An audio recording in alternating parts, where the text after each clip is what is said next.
Olá, eu sou Thaís Dávila e está começando a Granja na TV, sua conexão diária com o agronegócio. Seguimos repercutindo a Expo Inter 2024, que trouxe novidades no cercamento para a pecuária familiar. A nossa repórter Carol Soares acompanhou, vamos ver. Nós vamos para outra parte aqui da Emater, que é a parte mais da pecuária, que eles estão fazendo demonstração aqui com animais, com gado leiteiro, com gado de corte e também com ovinos, sobre o melhoramento genético, a melhor forma de criação deles. E novidades aqui na área agrícola que são importantes para os produtores que estão aqui entender um pouquinho mais como que funciona aqui. Esse moço aqui vai nos explicar melhor, o Gustavo. Então, Gustavo, aqui então vocês estão fazendo algumas demonstrações da melhor forma de criação deles, de ali a parte que para colocar eles em um local melhor, mais estabilizado, isso? Isso, a gente trouxe esse ano, né, na temática da pecuária familiar, né, tanto a atividade de pecuária de leite como a de corte, né, e a gente trouxe uma tecnologia que vem sendo muito buscada pelos produtores, que é o uso da cerca específica para cada uma dessas espécies, né? Então, esta é uma cerca que a gente está vendo aqui, é uma cerca para bovinos, né? Muito fácil, com um custo-benefício muito bom e com uma resistência ótima para os bovinos, né? A altura adequada para eles. E do outro lado, né? Uma cerca que ela tem a utilização tanto para bovinos, mas principalmente para ovinos, né? Porque nessa parte mais de baixo, abaixo de 60 centímetros até o chão, ela tem malhas mais estreitas, né? Uma malha menor, evitando a entrada de predadores, como cachorros ou outros animais que predam os cordeiros, e também evitando a saída das ovelhas e dos cordeiros, né? Aqui a gente também está demonstrando, né, uma das raças mais criadas mundialmente para carne, que é o Angus, né, num trabalho que vem sendo realizado em Viamão, né, junto com as propriedades de pecuaristas familiares aqui na propriedade do seu João. Já é a terceira geração, então, que a gente faz melhoramento genético através de uma ferramenta chamada inseminação artificial em tempo fixo, né? Então, a gente vai melhorando a qualidade do rebanho com o uso de touros provados. E, Gustavo, tem diferença no cercamento aqui para esse gado que é o de corte, para aquele ali, por exemplo, que é um gado leiteiro? Na verdade, a cerca, essa cerca que é a mais indicada para o gado, né, ela pode ser usada tanto para o gado leiteiro quanto para o gado de corte, tá? A gente usa uma cerca um pouco mais alta e mais firme para os bubalinos, né, que é uma outra atração que a gente está esse ano também aqui na feira, né? Mas a instalação, né, para o gado de corte ou gado de leite, ela é muito parecida. Tá certo. Ali você falou que para os ovinos também esse cercamento é bom, e aqui vocês têm uma demonstração também do cercamento aqui dos ovinos, da parte que vocês estão aqui com essas criações também.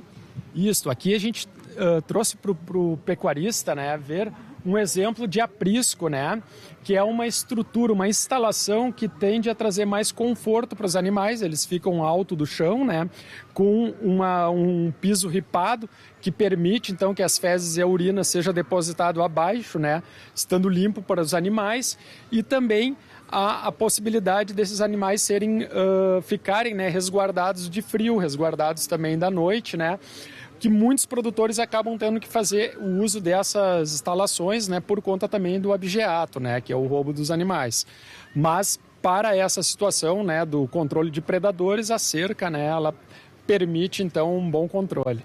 Tá certo, ali, olha, já estão fazendo sucesso com as crianças também, os animais aqui. São uma atração, né, Gustavo? A parte, o pessoal aqui procura também, porque é um bichinho mais bonitinho, um bichinho fofinho que chama a atenção aqui de quem passa. Exatamente, né? A ovelha, ela tem esse hábito, né? E ela tem esse comportamento de ser mais dócil, né? O que permite aí esse animal ser manejado tanto por pessoas com idade um pouco mais avançada, ou por crianças, ou por pessoas, né, que não tenham assim uma habilidade de lidar com elas. São animais que não vão apresentar, né, nenhum problema, nenhuma agressividade, exceto, claro, a gente tem que ter um cuidado um pouco maior com o carneiro, o macho, né, porque ele defende, né, o rebanho.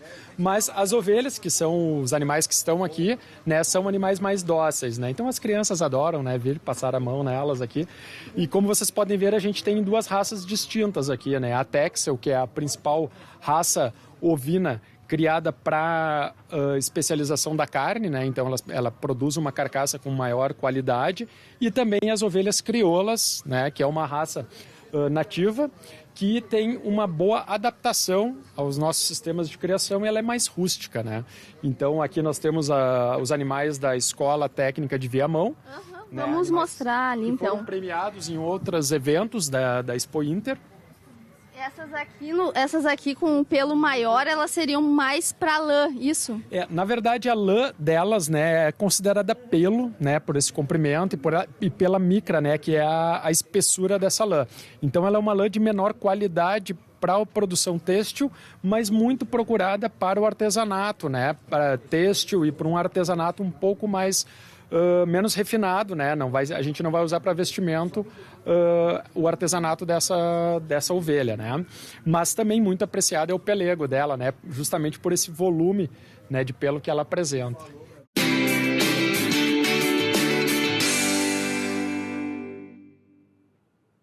Outro tema importante abordado durante a Expo Inter é a digitalização dos serviços, e foi lançada durante a feira a Jornada Digital do Produtor Rural. Eu converso agora com o diretor-geral do Escritório de Desenvolvimento de Projetos, Párcio Stoffel. Tudo bem, Párcio? Olá, tudo bem? Obrigado pelo convite e a oportunidade de falarmos desse importante avanço da nossa estratégia digital aqui no Rio Grande do Sul. Bom, vamos começar explicando então o que é a Jornada Digital do Produtor Rural.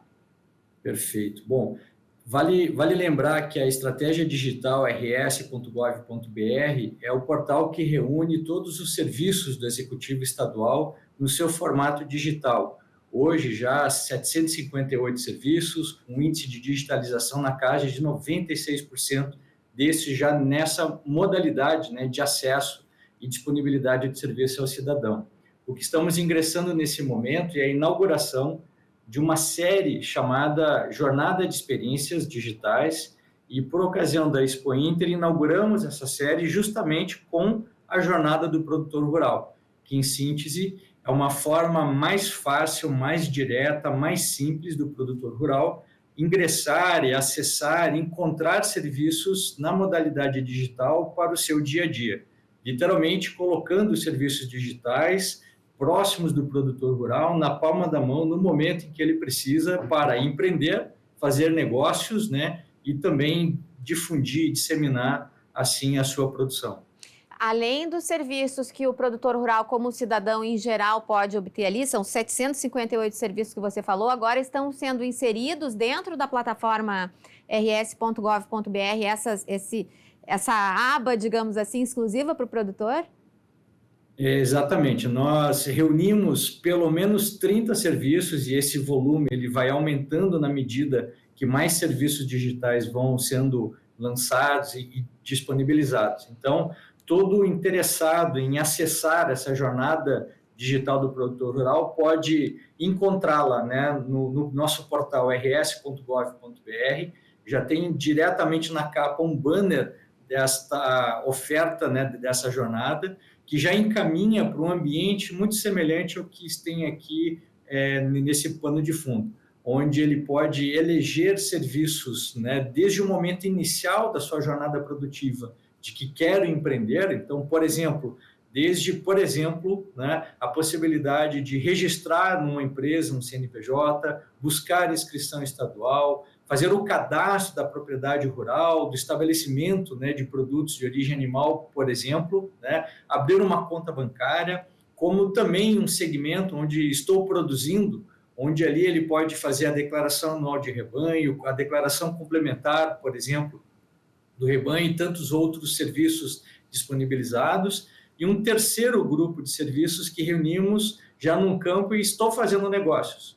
Então, por exemplo, cadastrar, né, a sua produção, a sua participação em eventos agropecuários, na própria Expo Inter, por exemplo, consultar, né, os preços, a cotação, né, junto aos ambientes da Ceasa, por exemplo, e tantos outros, né, importantes aí, como GTA, PTV, por exemplo, para que a gente possa dar agilidade de um formato simples, numa linguagem bastante simplificada, direta, né, para facilitar a vida no campo e da nossa produção, já que é tão importante também para a economia do Estado. Então, na verdade, muitos desses serviços o produtor já acessa digitalmente, como no caso da emissão de GTAs ou da permissão de trânsito vegetal. Hoje ele vai ter todos esses serviços centralizados num portal só, que faz toda a diferença também, né? Sem dúvida, né? Então, antes os serviços já disponibilizados no seu formato digital, nós íamos, vamos assim dizer, buscando um a um, né? Ou agora eu preciso desse, agora então daquele outro, e agora por meio dessa chamada jornada do produtor rural, nós já integramos, esse é um tema importante, integramos esses serviços para disponibilizar ao produtor rural. E vale destacar que não são serviços apenas originalmente da agricultura ou do agronegócio, mas também outros serviços digitais que ainda não da temática diretamente do agro, são de interesse do agronegócio, como, por exemplo, abertura de empresa, como, por exemplo, a própria abertura de conta bancária, emissão de notas fiscais, que originalmente são serviços prestados por outras pastas, né, por outros órgãos do governo, mas que a partir de um olhar integrado, mais sistêmico, mais transversal, né, nós estamos aproximando-os de maneira mais organizada para tornar isso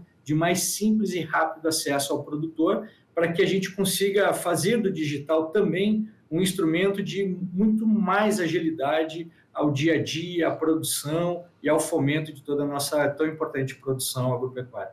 Bom, a gente sabe que isso para o produtor traz essas facilidades todas, né? Mas do ponto de vista de estratégia de governo, ter a centralização desses serviços num portal só, ele traz uma expectativa de maior cumprimento das regras, de maior entendimento das legislações, de como o produtor se insere aí dentro da legalidade nos serviços que são necessários dentro da produção?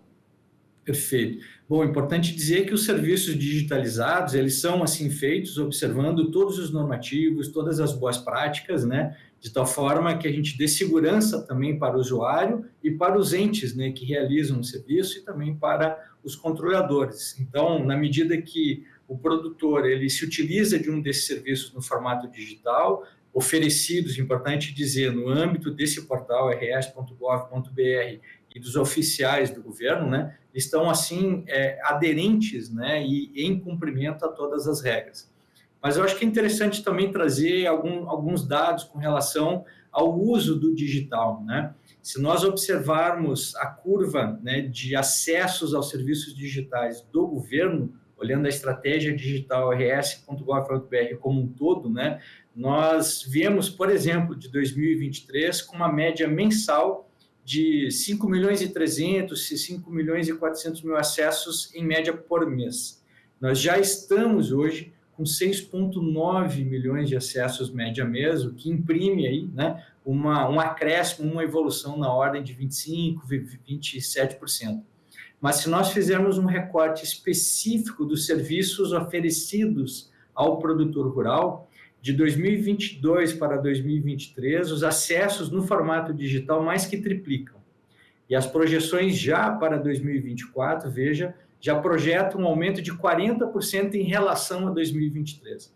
Então, isso mostra que o digital, a tecnologia está muito presente no campo, está muito presente, né, no nosso produtor rural, e é nosso papel aqui, então, facilitar, integrar, tornar mais simples, mais fácil, mais rápido o acesso aos serviços do Estado, para que a gente possa dar apoio, suporte, né, ao nosso produtor. Agora, foi criado algum serviço digital novo? O que está acontecendo mesmo é a organização de todos esses que você mostra aí, está no seu pano de fundo, dentro de um portal só? Porque se já houve esse crescimento organizado assim num portal só, vocês vão ter um controle maior também dos acessos, né? Isso. Eu diria esse controle no sentido, sim, de verificar conformidade, segurança, disponibilidade, prontidão, né? E nós temos, no âmbito dos serviços vinculados ao produtor rural, já um índice de digitalização de 97%. Então, quase todos os nossos serviços já estão digitalizados ao produtor. Então, nesse momento, o que estamos procurando é criar formas mais simples e mais ágeis de encontrá-los e acessá-los, né? Então, claro que, na medida do avançar, continuamos refinando os serviços já digitais para torná-los ainda mais simples, né? E tem ali alguns pouquinhos ainda para que possamos vencer essas etapas de digitalização. Então, as maiores novidades aqui são na forma de acesso, de encontrar, né, e de usar esses serviços, e na medida que vamos avançando com toda a nossa estratégia, os próprios aperfeiçoamentos, às vezes pouco visíveis ao usuário, mas que remetem a segurança, remetem a controle e privacidade de dados, remete a como tornar mais simples e seguro o login e o uso, que são aperfeiçoamentos e refinamentos que vamos imprimindo ao longo do tempo, ainda que o serviço digital, em linhas gerais, seja o mesmo para o produtor, mas só digitalizá-los não nos é suficiente, temos que continuar aprimorando-os, melhorando-os, né, trazendo mais e melhores tecnologias para que possamos não só torná-lo mais simples o acesso, mas mais eficaz e mais simples também no seu uso. Zé, você mencionou login, né? O login é o mesmo que ele já usa, vai ter um login único para todos os serviços, porque o produtor rural tem o seu número lá de matrícula, que é o que ele usa em geral para fazer o acesso. Login e senha, que sempre é uma dificuldade, né? Esqueci a senha, deve ser o botão mais clicado aí do portal. Ele vai ser o mesmo? Então, de momento, nada se altera nesse sentido, né? Então, o que trouxemos assim, para esse primeiro momento foi poder encontrar toda essa carta de serviços organizada, integrada, né, com uma nomenclatura, inclusive, mais direta, mais simplificada para o usuário. Importante dizer, dentro do ambiente oficial e institucional de serviços digitais, né, o portal que integra o serviço rs.gov.br. Importante dizer que não substitui portais já existentes, né? Nós estamos integrando todos esses serviços em um acesso para unificar esse canal e, claro, remetemos a cada órgão efetivamente. Os logins continuam os mesmos, né? A forma de acessá-los, as informações, os cadastros, nada disso muda. Gradativamente, com o tempo, vamos, como mencionado, trazendo aperfeiçoamentos, mas tudo a seu tempo, né, com relativa calma e sempre em bom diálogo com as partes, né, para que a gente possa imprimir as novidades como avanços, aperfeiçoamentos e melhoramentos, né, e não mais dúvidas, né, que é o que não queremos ao final, né, que é justamente facilitar a vida do produtor no campo. Agora, vai ter algum treinamento e vocês percebem que há essa necessidade? Você falou aí que o produtor está muito já integrado nessa questão digital. Vai ter algum treinamento, alguma capacitação, um tutorial para que o produtor possa, inclusive, aproveitar outros serviços que estão integrados aí dentro da plataforma? Excelente. Estamos, como mencionei, né, ingressando, inaugurando esta série chamada Jornadas e Experiências Digitais. A lançamos agora, né, essa do produtor rural, por ocasião da Expo Inter, e os nossos agentes e atores, né, sejam lá nas pontas, mas como também aqui podemos ser na coordenação, né, no impulsionamento dessas tecnologias, sempre esclarecendo, apoiando, tirando dúvidas, né? Então, as nossas equipes conversando com os órgãos, estes com suas equipes na ponta também conversando lá com os usuários, né? E estamos preparando, sim, poderíamos chamar de tutoriais, mas que são esclarecimentos, instruções, facilidades com relação ao uso destas tecnologias e formatos de acesso. Inclusive, serão temas, né, das nossas atividades comemorativas aos 5 anos da Estratégia Digital RS-Gov.br, que estamos comemorando agora no início do mês de novembro. Então, todos esses esforços, né, eles resultam em melhor informação, esclarecimento, apoio, mas também formas melhores, mais eficazes de encontrar esses serviços disponíveis. Tá certo. Muito obrigada e parabéns aí pelo aniversário de 5 anos, premiada a estratégia digital do Governo do Estado e sucesso aí para a jornada do produtor rural. Muito obrigado, um fraterno abraço a todos. A Granja na TV faz um rápido intervalo, em seguidinha a gente está de volta.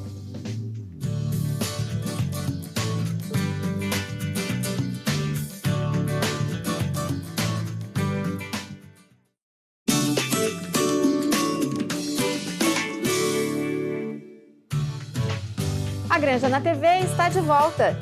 E no Fala Professor de hoje vamos ver as novidades da Faculdade de Veterinária da UBRA.